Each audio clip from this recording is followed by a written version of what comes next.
We often think of massive wealth as something that comes from genius, right? Or maybe just blind luck. But what if it's neither? What if, for centuries, the way wealth and power are gathered has followed a secret set of rules? Today, we're not just looking at history, we're decoding the laws that wrote it. I mean, really think about that for a second. What if the whole history of wealth wasn't just a series of happy accidents, but a carefully designed blueprint? A set of rules that, a very small number of people have always understood and used to shape the world. Yeah, we're not talking about passing market trends here. These are deep, foundational principles that have worked for centuries. And right now, we're going to break down 3 of the most powerful ones ever. All right, first up, law number 1. And this is a rule that has become, oh my gosh, so much more powerful in our digital age. Control the message. It's a classic saying for a pretty good reason, right? Because real power isn't just having the information. It's about getting it before anyone else does. And, this is the key, knowing exactly how to use it as a weapon. And for the perfect example of this law in action, we've got to talk about the Rothschild banking family. Their legendary masterstroke was built around one of the most famous battles in all of history, Waterloo. Okay, just look at this timeline. This is one of the most brilliant and ruthless financial plays ever. So the fate of Europe is hanging in the balance at Waterloo.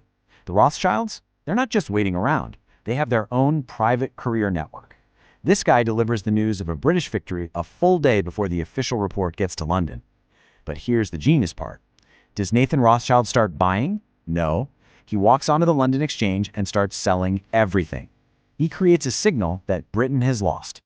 The market, of course, panics. Prices crash. And while everyone is desperately selling, his agents are secretly scooping everything up for pennies. The next day, the real news arrives, the market skyrockets, and the Rothschild fortune multiplies. It was an absolute masterclass in controlling the message.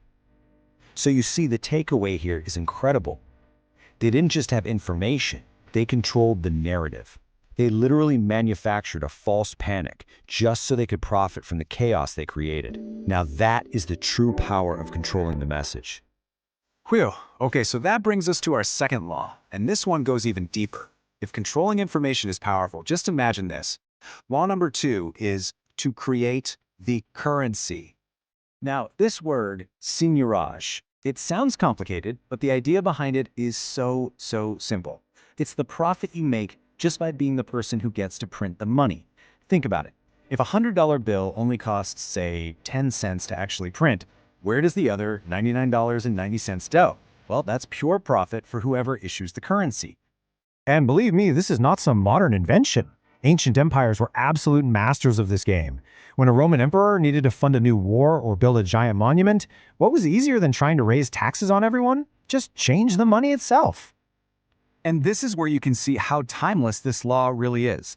Back in ancient Rome, emperors would debase their coins.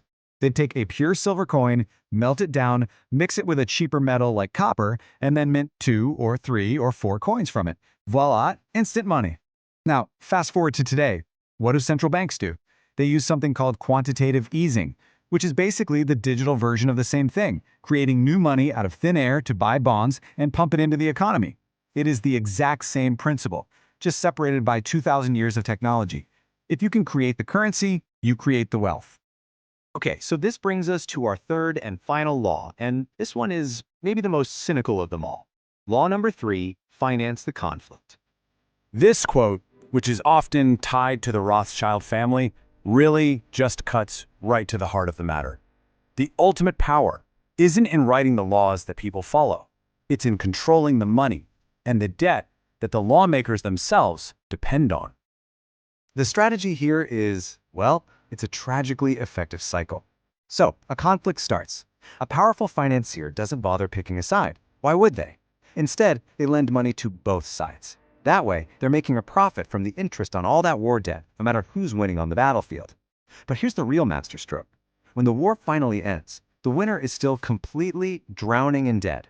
To them. And that gives the lender enormous political influence over the new era of peace they just helped create. It's the ultimate win-win for the financier.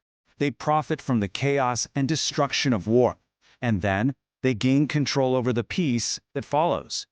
They've essentially hedged their bets on human conflict itself. It's brilliant and it's terrifying. So, let's bring all this together. These aren't just some wild stories from dusty old history books. This is a living, breathing blueprint that's still very much in play today. It just has a new, high-tech gloss on it. I mean, this table just lays it out so perfectly. Controlling the message used to be about couriers on horseback at Waterloo. Now it's about high-frequency trading algorithms making millions of decisions a second. The power to create currency has moved from Roman mints that debased coins to central bank computers executing quantitative easing. And financing conflict has evolved from funding opposing armies to the enormous tangled web of sovereign debt and international loans. The playbook, it hasn't changed at all, just the tools. And that's really the big takeaway here. The tools have gone from couriers to code. The currency has gone from gold coins to digital ledgers. But the fundamental laws of how power works, those seem to have remained disturbingly unchanged. And that leaves us with one last really important question to think about. As we dive headfirst into an era of digital currency, AI-driven markets, and a totally new financial world, who are the new players? Who is writing the next timeless law of power?